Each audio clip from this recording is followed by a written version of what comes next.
Brought to you by Mr. Pros TV, streaming from Tempe, Arizona. And we're live in 5, 4, 3, 2, 1.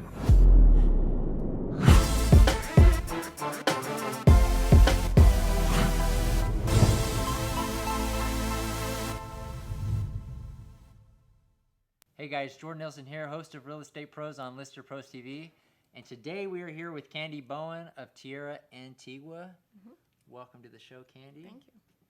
And so for those that don't know who you are, we'll give you a couple minutes to introduce yourself, how long you've been in real estate, and what ultimately interested you, maybe what did you do before real estate, what interested you in doing it, and then how long you've been in real estate.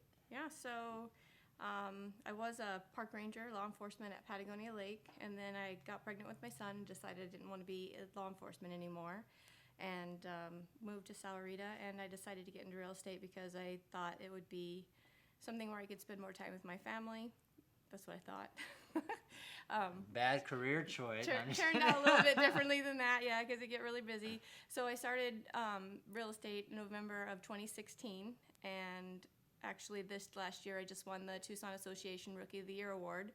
I sold 50 houses in 2017, so it was a really fantastic year, and it was really nice to be able to help people and help families. So I think that's the main thing that keeps me going, is to be able to hand people those keys or to sell those houses for people. So you started, when did you say? 2016? 2016 November, so 14 months. Dang, you've only been in 50 homes all by yourself? That's right, yep. Dang. Did somebody mentor you through all the paperwork, or you just figured it out on your own and So all that stuff? that's a funny story. So when after I had my son, I was a stay-at-home mom for 6 months, and I'd worked my whole life. So I was like going stir crazy and decided I needed to get into something. A friend of mine who actually sold us our house got me a job working for a transaction coordinator company. So I worked there for 3 months, learned all the paperwork, saw those commission checks coming in, and was helping agents who'd been doing it for a long time with their paperwork and catching mistakes and things like that. So I decided that, I can do it. I know how to do the paperwork, and I have people skills, so I figured give myself a chance. Nice. So 3 months of the paperwork, so you got your feet wet real quick with the oh yeah, the paperwork. That is awesome. So Rookie of the Year, TR 2017. No, Tucson Association of Realtors. No, TAR. Oh, I say. I thought you said Tiara. Oh, no, I said TAR. So oh, there you go. All of Tucson, not just your Correct. brokerage. Yeah. So that's awesome. So 50 homes. So talk to us. What's the secret to success early on in a real estate career? Because I think that's where a lot of people struggle. Yeah. They get into real estate, they think it's going to be easy or it's easy money. Right. But then they get into it and it's harder than it looks. It takes a lot of work. So you obviously found success very early in your career. So what led to 50 deals in your first year? Okay, so I had a really realistic goal of selling one house in 6 months, and then I would stick with it. So, check, we did that. And was that your initial goal? That was my initial goal, is to, we saved enough money to be able to make it for 6 months. If I didn't make any money, then we'd be good. So that was my initial goal. So I went out there and I just did 5-6 open houses a week. I knocked on doors. I just kept myself in front of as many people as possible. And I worked as a showing assistant for another agent for an hourly wage. So that was a really nice way for me to get in front of clients and build that confidence that I have. I think one of the main things that clients always tell me is that I have that follow-up that other agents don't have. I'll call them back. I'll answer phones. You call me at 8 o'clock at night, I'm going to answer the phone. Hopefully you don't call me at 8 o'clock at night for nothing, but typically I'm there to help people make it an easy transaction. If it's a listing, I'm helping you, get people over to give you quotes on painting your house and new carpets, and I'm there every step of the way to make it easy for somebody so they feel real confident in me and my abilities. So you said it real quick, but you made it sound like it's somewhat easy, but what you actually said was you're doing 5 or 6 open houses a week? Correct, yes. So that's probably 3 or 4 times more than most agents. So from the get, were you doing that many open houses? Right, yeah. So I you don't have any listings at the beginning, so what I do is go on MLS and search the listings in my area that my office had and held open houses for other agents. And from the beginning, I got my first deal. My first closing was middle of February. So from the first open house I had actually 4 people buy houses, and the last one just closed the end of December that I've been working with for that entire year. From your first from my open first house? open house. Oh, yeah. wow. So, Dang, 4 deals from one open house? That's right, my first open house, which is crazy. So I think, you get that in you, and you do the follow-up, you do the auto searches, you see a house that a client would be interested in, and you give them the call. They're not calling me, I'm calling them and saying, hey, I saw this house. You get out there, you see all the new listings on the market, so you know what's out there and what's available. You kind of get to know your clients, and you know what they're going to like. So if I'm the one calling them, that's really, and then after you do such good service for people, they refer their friends and family to you. So that's another way that I get more clients. So 4 deals from, that's very not unnatural. That's not unheard of. That's very not unusual. That's not yeah. normal. But there's something that you must be doing with these clients and potential prospects for them to actually go from not knowing you to walking into an open house, knowing you, and then actually wanting to do a real estate deal with you. Yeah. So I grew up a Navy brat. My dad was in the Navy for 25 years, and then I joined the Navy myself. So when you move around your whole life, and sometimes it's every year you're moving, you learn how to make friends fast. So I can relate to people from the East Coast, the West Coast, the North. I was in the Navy, so veterans love to work with me because we like to work with each other, things like that. So I think that, just my life experience in general makes me a really good agent because I can relate to a lot of people, and I really care about my clients. So you said that your follow-up is I guess not normal. You do more follow-up than the average agent. What does your follow-up look like when you're getting information and context from open houses? Because obviously they come in, maybe a couple of them came in at a time, but you're introducing yourself, you get to know them a little bit. But what does that follow-up look like to make sure that they turn from that cold lead or semi-warm lead into a hot one that actually does a deal with you? Okay, so a lot of times people who are coming into open houses, they're basically just dipping their toes into the market. So they're not maybe ready to go out and buy a house right now. And a lot of people say, I say, are you working with an agent? And they say, no, I'm not really working with an agent because I'm not looking to buy for 6 months or a year. And I'm like, well, that's great. I love working with people for a long time. It helps me get to know you. If you want to see a house, you give me a call, let me know. I'll set you up on an auto search, so you're going to be the first one to know what's coming and going off the market. And that way you can really get a grasp. When you're ready to buy, we're going to be ready to pull the trigger because we know what's out there. And then I follow up with that by setting them up with an auto search, giving them a phone call every once in a while and seeing how's everything going. I help them with the loan process. I got a couple people that I like to work with. If they don't have a lender, I walk them through. First-time home buyers, they get a little scared. And you really just explain it to them so it's simple. And it's really just explaining and making people feel comfortable and confident in you. So 50 homes first year, how did you, and you managed all the paperwork yourself? I did. 100%. Who else helped you? Yeah, so I have Somebody's got to help you. So I told you Come that on. I was a showing assistant Yeah. I started. So I have a couple of agents that are my friends that will help me if I need somebody to open a house for an inspection or something like that. Oh, gotcha. So I have a really good management system. I kind of use what I learned as a transaction coordinator and put that to work for myself. So really every morning I spend 1 hour doing my paperwork, and it's a task checklist. So that way it's easy for me to take care of all of my clients and make sure we stay on top of it. I usually put an alert 2 days before something's due so I can make sure to be on top of everything. I use a title security agency down in Green Valley, and they're a big part of my team. And they're amazing. That's why I use them with every single deal. So it's like you surround yourself with the right people and the right teams, and all the transactions go smoothly.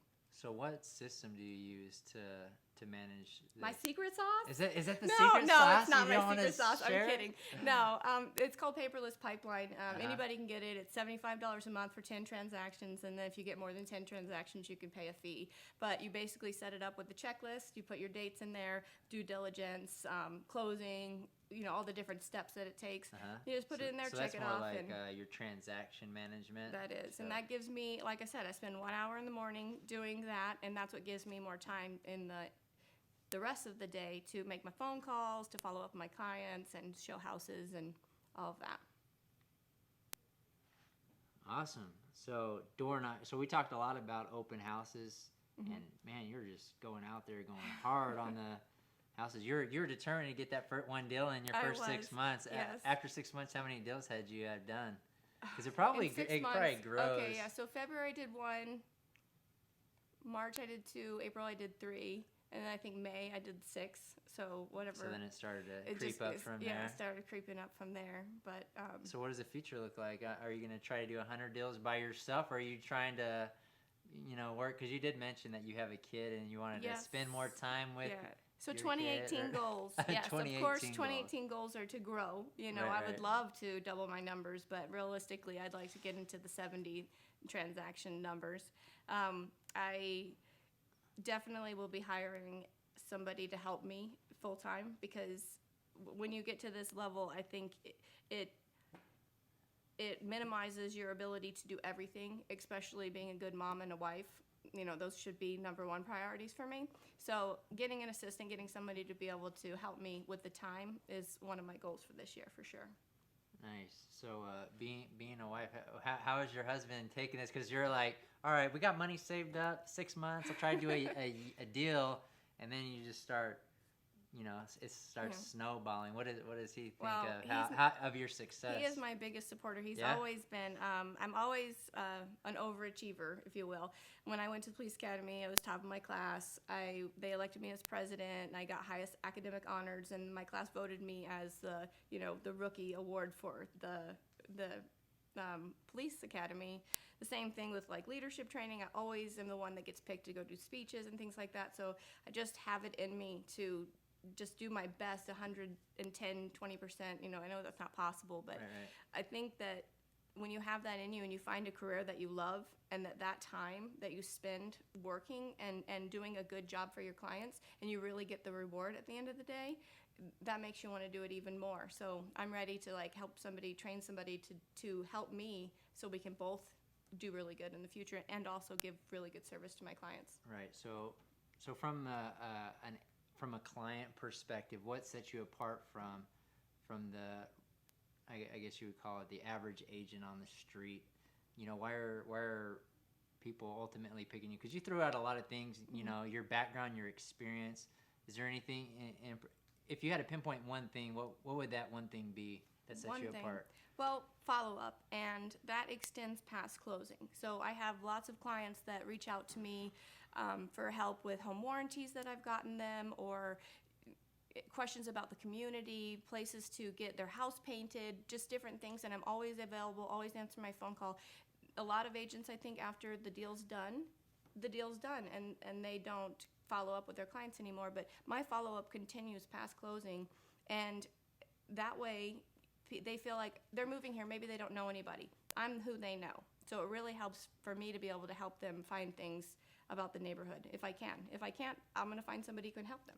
So you said you spend an hour a day on paperless pipeline. It sounds like you probably have some type of regimented day on how you're allocating your time as a real estate agent. What does that look like? So it's not as regimented as I would like, because I know that in the mornings I do my paperwork, in the afternoons, but I think as an agent, as a good agent, you can never be too rigid, because somebody's going to want to see a house at 2 o'clock. And if I had, phone calls planned for that time, I'm going to switch my schedule around. So it's having that schedule there, having the goals for the end of the day, but being flexible enough to be there for people who need you. Right. And so I think that's probably the problem that some agents have. They have goals and they set what they're going to do at a specific time, and then, I'm going to go do showings instead. But then they don't revisit what they skipped over, or hold themselves accountable to getting back to the activities that they basically committed themselves to doing at the beginning. So awesome. So what other things outside of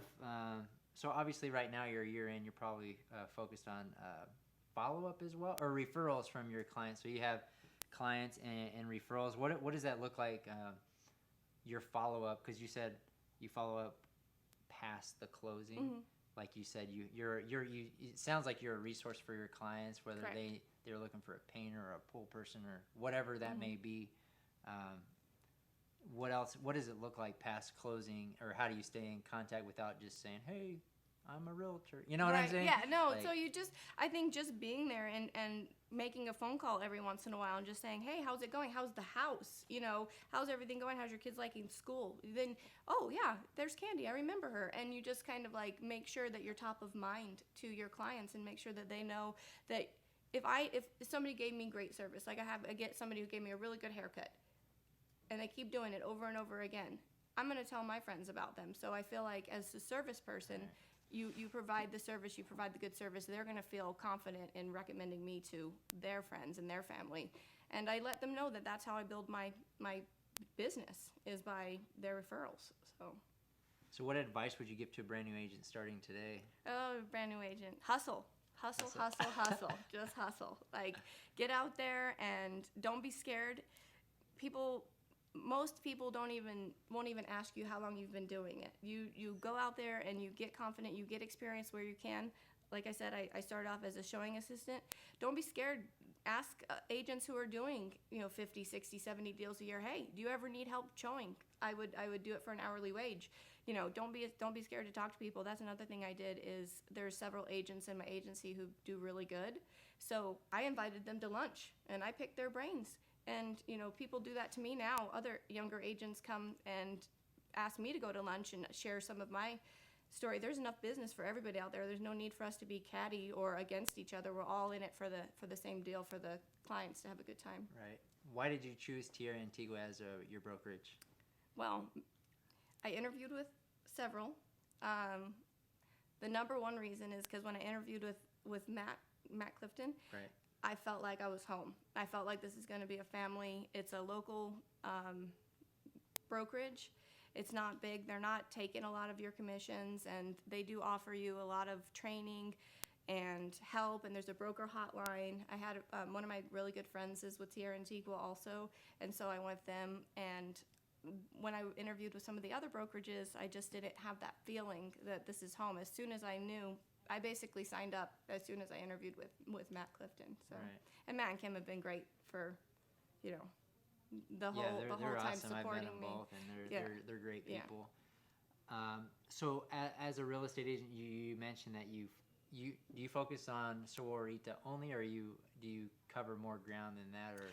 I go everywhere. Yeah? Yeah, I do. And I go up to Marana. I even put an offer on a house in Red Rock. We didn't get it, unfortunately, but I'll go where my clients want to go. And, I've done a couple in Tucson, but Green Valley, Sahuarita are my main base because I live there. Right. But Tucson, Marana, Rio Rico, all of it, I'm ready to cover. You're ready to hustle, yeah, right? Yeah, hustle. Go over, where put the miles on the car. Exactly, yeah. Awesome. Well, if somebody watching this is interested in asking you some more questions about real estate, or they're looking to buy or sell their home in the Tucson area, how do they go about getting a hold of you? Yeah, you can call me. My number is 520-488-4940, and my email is candybowenrealtor@gmail.com. So really easy to get a hold of. I always answer my phone. So, if you have questions or if you're looking to buy or sell, I'm ready for you. And last question, you mentioned you've moved around all over the place because your parents were in the Navy and you were. Mm-hmm. Out of all the places you've lived, what has been your favorite? Well, I'm gonna have to say here. Yeah. Because this is the place I've lived the longest in my life. Almost 10 years I've been here, and that's more than double anywhere else that I've lived. I love the weather. You can't beat the weather. I mean, it's January, and we're wearing short sleeves, and this is what we're wearing outside too. So if you're coming in from the north and it's -6, this is the place to be. There's all kinds of outdoor recreation. In the summer, yes, it's hot, but we have some lakes around and air conditioning. But the winters, it doesn't get cold, and you're able to go out and about. So I'd say this is my favorite place. Yeah, Tucson is a place. Mm-hmm. Awesome. Well, thank you so much, Candy, for joining me on Real Estate Pros this afternoon, and we will see you guys on the next episode.